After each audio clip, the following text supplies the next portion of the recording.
Hello you beautiful people and welcome back to Let's Play Warhammer 40k at Mechanicus. We will start with a shot here, doing 8 damage. That was really good. And then I go there and attack him in close combat, like so. All weapons are sacred machine spirit within them. The more you use a weapon, the more charged it becomes. When a machine spirit is charged, you'll gain a buff to the attack of the weapon. Alright, so this game seems to be quite complex. Each weapon's machine spirit will charge at a different rate. When this is shown underneath the weapons icon, where you select the weapon, you'll see the buffs on the machine spirit within the tool tip. Alright. That's good, that's good, that's good. So I probably do 0 damage. Please not. Okay, he absorbed it. KKK. When an enemy moves out of melee range, providing your unit has a melee weapon, the enemy will trigger an opportunity attack. Okay. An opportunity attack gives your unit a free melee attack on the enemy. Each unit can only perform one opportunity attack per round. Okay, this one is down. Okay, we are.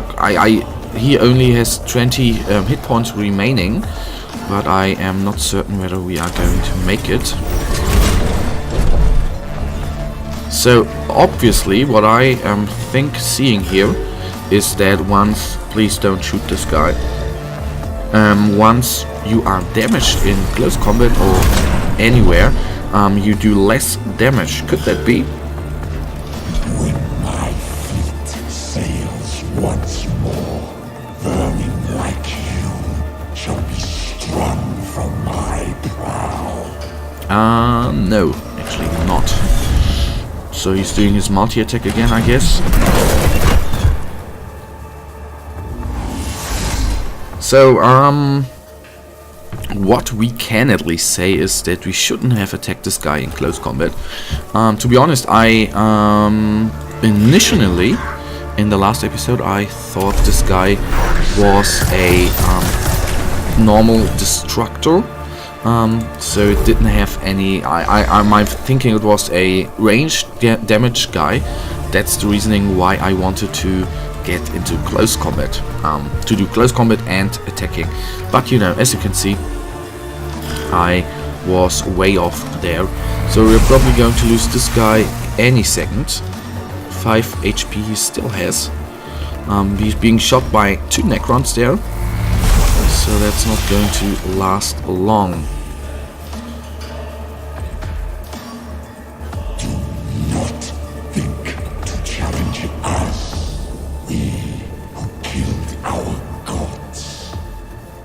Alright, yes they did. So let's see whether he... Okay, he has no range damage. So that's 2 tech priests down. Connection lost, obviously. So we have actually our first loss. Necessary, I guess. Reward Capra. You saw it, Magus. The tomb contained a Necron war form of a capacity beyond our expectations. We lost the whole scrot. True, however, one battle lost is not a war loss. We will face many losses on this mission, but no matter the cost, we will succeed. And there is something else. So what? The reanimation. The Necrons are waking up. It started when Rezac stumbled on the tomb, but our arrival is accelerating the process. The obelisk may have been a form of intruder alarm, and now the sarcophagi in the tomb are starting to open. Then we no longer enjoy the luxury of time. Whatever we do on Salva Tenebris, it must be done before the Necrons awaken completely. We do not even know how far the tomb complex extends. We are under the gun then. Omnisire preserves us if our duty is ever easy.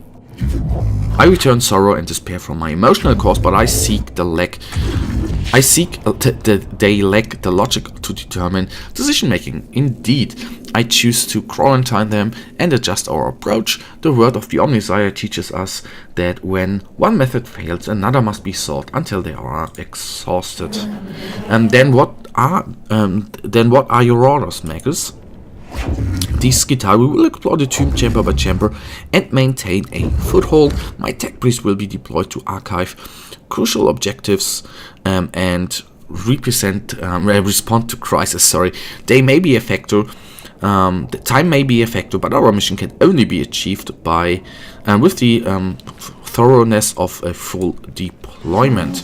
I shall mobilize these Skitarii immediately, Magus. Opportunity detected. Leader forms of Necron, rarely never observed. Potential of I guess artificial or potential of intelligence on Necrons added to some of to some total of human knowledge. Imperative focus on acquiring artifacts intelligence data from I don't know. Hold your blasphemous tongue, Scarola. Your counsel the abandonment of our very souls. Life of Archimagos Boraris Appendix 9. Our only objective should be death to the alien and all his works. All else is deviance from the Omnissiah's creed. If intelligence again equals true, then go to victory. If Parison retrieval, to face an enemy unknown is to fight in the dark. Alright, better in ignorance than in heresy. Well, I return frustration at your conflict and choose to experience it. There will be bloodshed enough on Silva Tenebris without the Magi coming to blows. In our purpose we are united. This is the will of the Omnisire, and it shall be done. Alright, fair enough. Yes, it shall be done. So again, you see, I don't know whether that is going to take on, but it's a lot of text in this game, but for me it's fair enough. Makers, the readings on the tombs are troubling. These Skitarii have been monitoring the structure we uncovered, and what they have found gives me grave concern. Alright, me too. Explain Xenobiologus. The Necron construct swarms are wakening up. It seems Magos Rizek accidentally began the process, and our intrusion into the structure hastened it. These Necron's reanimation protocols are continuing in their tomb where we entered, and from the energy spikes across the region there are other structures yet to be uncovered. My plan for the exploration of Silva Tenebris will locate these structures and contain the constructs within. That may not be enough, Makers. I have detected a repeating pattern in the reanimation protocols, and the rate the Necrons are awakening, they are speeding up. Can you be certain? The Necrons are machines. Machines act according to patterns and programs. If the reanimation protocols continue to accelerate, they will fully awaken every Necron on this planet in 264 hours. Given the extent of the buried structures, there will be constitute a Necron army beyond this mission's ability to contain. That's bad. I see. Then our time here is limited. Strategic calculations indicate time spent deployed on the mission will affect the overall number of missions we'll be able to deploy. Okay. I will send Skitarii scouting parties to discover other tombs and create forward positions for your high priority missions, sire. If the threat on Silva Tenebris is not assessed and eliminated before full reanimation is reached, they will be forced to abandon the planet. Alright, look at the top left corner to the screen, right there. This is the Necron Awakening meter.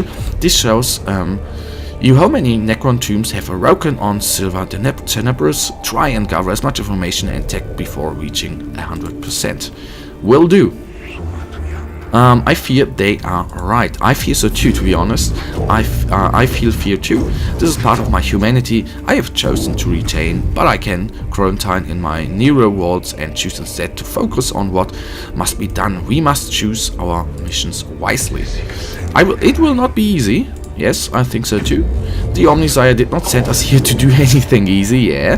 The threat to humanity present on this world will be eliminated, or we shall not leave. Thus, the equation is balanced. This is the will of the machine god. Alright, guys, that actually brings me to the end of this episode. We will go on here in the next one. For now, I, as usual, really thank you for watching. If you guys actually have enjoyed this episode, then please give me a thumbs up and subscribe. And hopefully I'll see you in the next episode. Until then, have a nice day. Stay frosty. Bye.